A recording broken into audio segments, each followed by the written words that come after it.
Hey guys, Retro Tigo here, back with another video. This time, um, yeah, a different video than any other video I've done before, as this is sort of a rambling thoughts video.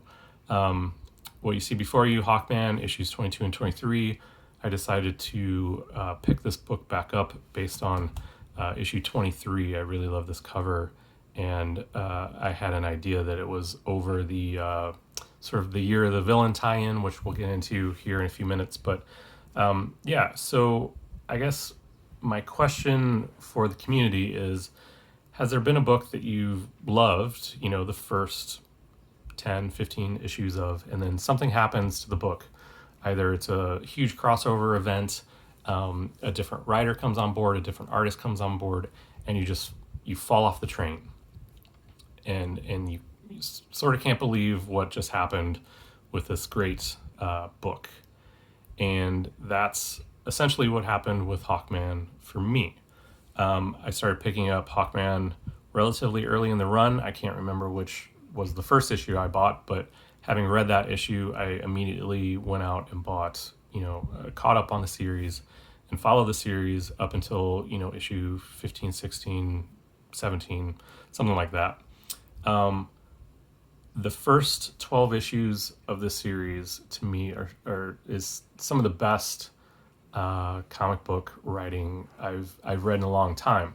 Now, granted, I'm not a world traveler in comic book reading. I like what I like, and there's a whole swath of stuff out there that I have never read before. But to me, this new series of Hawkman, it's what triggered my love for Hawkman. I went on from here to get Hawkworld and the old 90s Hawkman, and then the 2000s Hawkman, and then eventually the 80s Hawkman, so on and so forth. So anyway, back to my original point, and my question that, is there a series out there that you guys love so dearly that when something happened to it, you fell off the book, and it took maybe 5 issues, 10 issues, 20 issues before you finally picked up another issue of that book, and you're right back into it? Because that's what happened to me with issue number 23. It's another sort of interlude issue, which I'll get into in a second.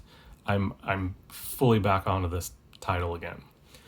So what happened to me was, after the first 12 issues, which again to me were pretty epic, this issue 13 happens. It's an interlude issue.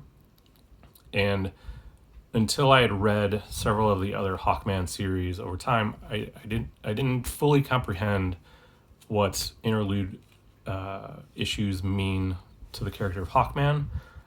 Most of the time, an interlude issue is just kind of a one-off story, doesn't really tie into anything. It's a way to sort of see one team out and get another team in, so they have like a little breather month maybe.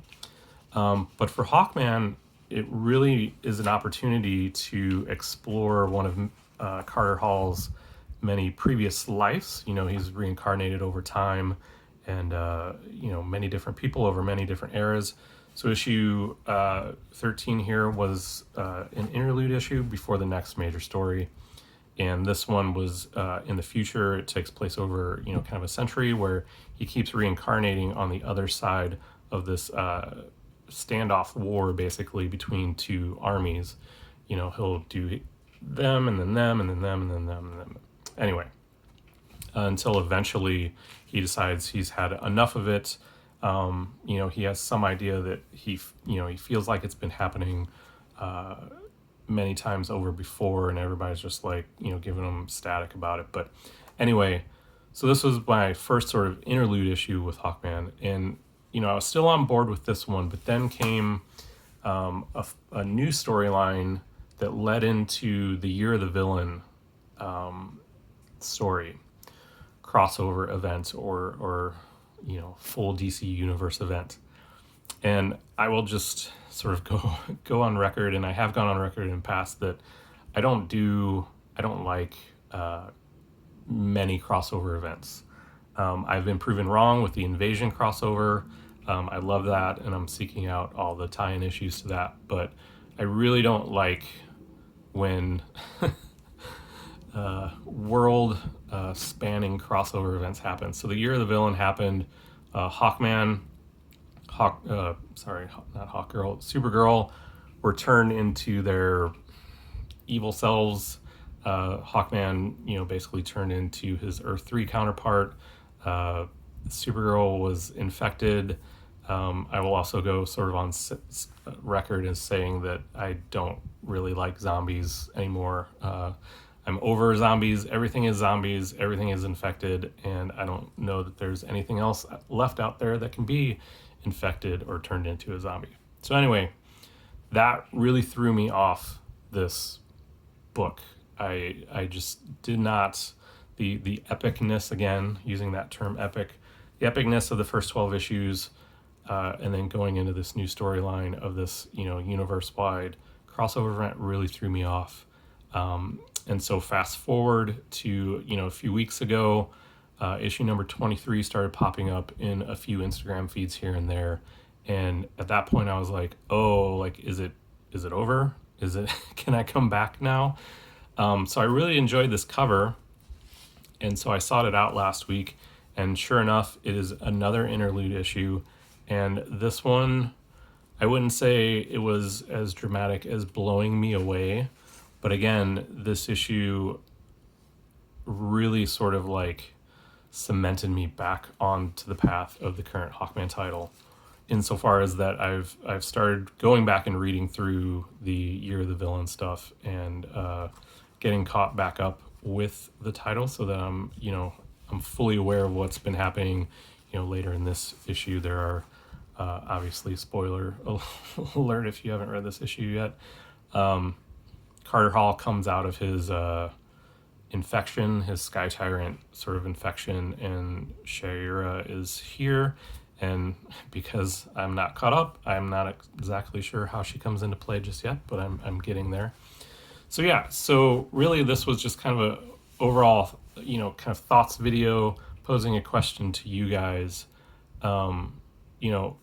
What series out there did you really love? And then it was kind of a hard stop for a while, for, a couple months, a couple years. And then you guys came back to it and came back hard to it, that it was the best thing ever. The closest, the closest current comparison I can make probably is the Bendis run on all the Superman titles. That is a video for another day, maybe a discussion on a future issue of Phantom Zone. But yeah, just kind of wanted to come on, sort of give my thoughts on that, and just kind of say, I'm all in on this Hawkman series again. It really does mean a lot to me, being sort of the first major series that I got back into when I got back into reading comics early last year, and sort of even before that, I think. And the first 12 issues were great, and then it kind of fell off for me. I don't know if that was more my hang up, or just kind of that Year of the Villain hang up. But I'd really like to know your guys' thoughts on that, to see if there's any series out there that this happened to you. But all right, guys, that's all I got for right now. Stay safe, and I'll talk to you in the next one.